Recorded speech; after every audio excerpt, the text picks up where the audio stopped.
These are my thoughts, my opinions, and backed by open source research, critical thinking, and deep suspicion of the official narrative. So this isn't fear mongering, it's more like a pattern recognition. Welcome to the Bad Nurse Files. Today we're digging deep into a new bat virus discovery, a resurging Nipah outbreak in India, and a lab leak quietly buried until 2023 in Australia. The pieces are connected, but the question is how?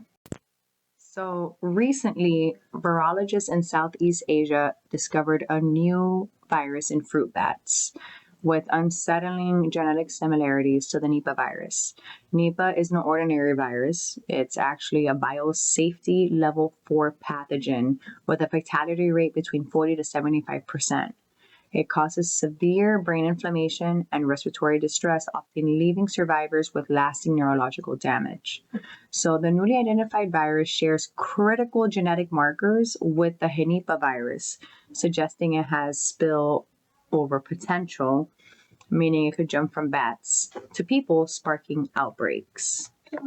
So I'm not sure if you know right now, but in India, they are grappling with a new Nipah virus outbreak centered in the state of Kerala, an area historically vulnerable to this deadly virus, and officials' reports confirm several cases and fatalities exhibiting classic Nipah symptoms like high fevers, seizures, altered mental status, and respiratory distress.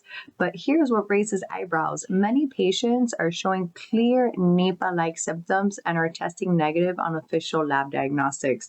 These negative cases are being labeled like unknown encephalitis or like viral fever, leaving families and a lot of frontline doctors confused and frustrated. Why are so many symptomatic patients testing negative? Is it possible we're dealing with a new variant slipping under the rug or slipping under our standard test? Or could this be a sign of underreporting and data manipulation? The silence around these discrepancies fuels suspicions, especially when timely, accurate diagnosis is critical for containment, as we know. So adding to the concern is a story that barely made headlines in 2023, a biosecurity breach at a high containment lab in Queensland, Australia. There, a recombinant Henipavirus strain engineered for vaccine development escape containment protocols. The incident was initially suppressed. Local authorities downplayed the risk and the media coverage was minimal. I found this report in 2023 when it originally happened in 2021. So this leak involved a genetically modified virus related to Nipah and Hendra viruses, raising a serious question. Like, why was a BSL-4 lab manipulating such dangerous pathogens? And why is the public kept in the dark for so long? And how does this tie into the recent discovery of a new Nipah-like virus in bats? You know what I'm saying? So this isn't isolated. Like the WHO, CPI, and other global health organizations have prioritized Nipah and related Henipaviruses for vaccine development under the One Health Initiative, which monitors diseases at the intersection of animal, human, and environmental health. So coincidentally or not, there's a huge surge in vaccine patents and biotech investments targeting Nipah. This pattern fits a familiar script: discovery of dangerous pathogens, followed by urgent vaccine development, and eventually mass vaccination campaigns.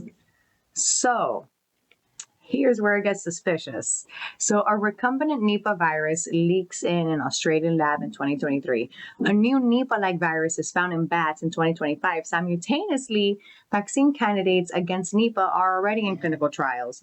An outbreak in India shows multiple patients with symptoms, but testing negative in labs. Like, is this simply coincidence, or are we witnessing a carefully orchestrated cycle? Research, containment failure, outbreak, vaccine rollout, all controlled by the same institutions. So similar patterns emerge with COVID and the Marburg virus. The infrastructure for pandemic response is often placed before the public realizes there is a threat. So The new bat virus discovery and resurgence of Nipah are not isolated events. They fit into a broader, more troubling narrative about biosecurity, biotechnology, and global health governance.